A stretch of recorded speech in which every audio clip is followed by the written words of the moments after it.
Мисля, че матчът беше равностоен. Ние имахме нашите положения, те имаха техните. Не мога да кажа кой.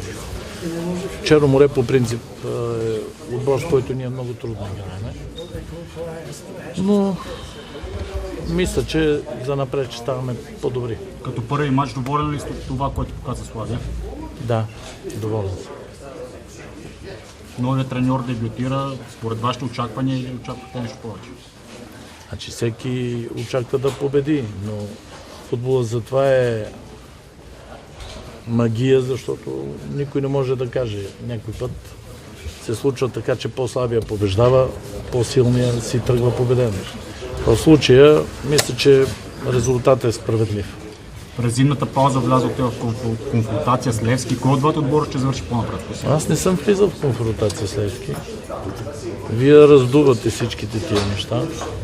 Аз единственото нещо, което съм говорил, съм казал само някои истини, а вие обръщате всичко, че е против Левски. Аз нямам нищо против Левски. Просто казвам нещата такива, каквито са. Тодор Батков вчера каза, че това се прави единствено цел да се внесе напрежение в Левски. И как бихте коментирали? И мисля, че Тодор Батков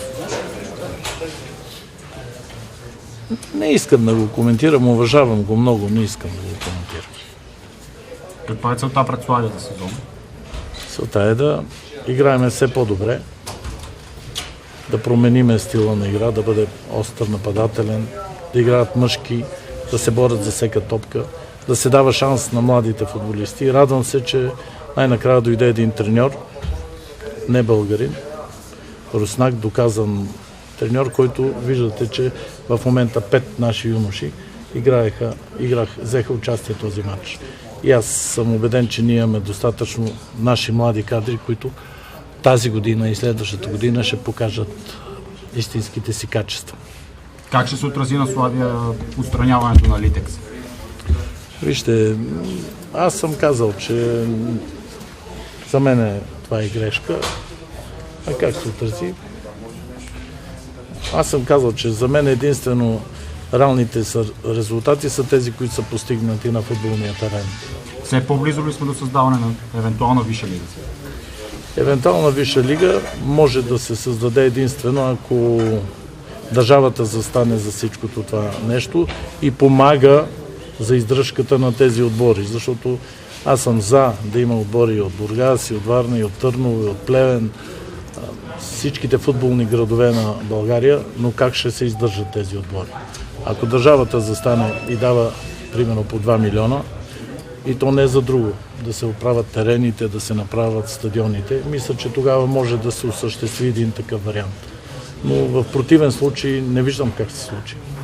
Този проект не е ли свързан изцяло с връщането на ЦСКА Литекс и Локомотив София в А-група всъщност?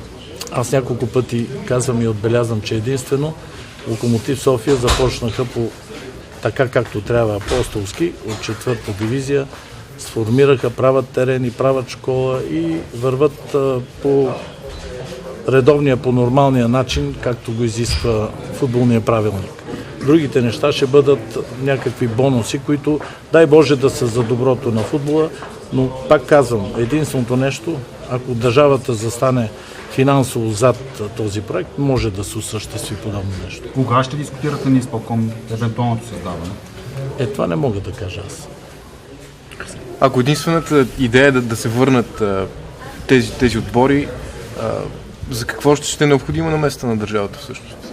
Целта ще бъде постигната. А как ще бъде постигната, като нито Локомотив, нито ЦСКА в момента имат достатъчно финансови средства. Единия дължи 30 милиона, другия сега тръгва от 4-та лига. При Литекс не се знае ЦСКА ли е, Литекс ли е, как ще бъдат нещата. Много въпросителни има, които трябва да се решат. Се вика, явно не могат да се решат на футболния терен. Трябва да се решат административно по някакъв начин. И ЦСКА и Локомотив имат нови дружества, с които да влязат в тази нова лига. А как ще стане? Директно, без съревнование, без нищо. Директно влизаш, защото си ЦСК или защото си Локомотив. Или примерно Бургас няма отбор, трябва да има за висшата лига, как стане?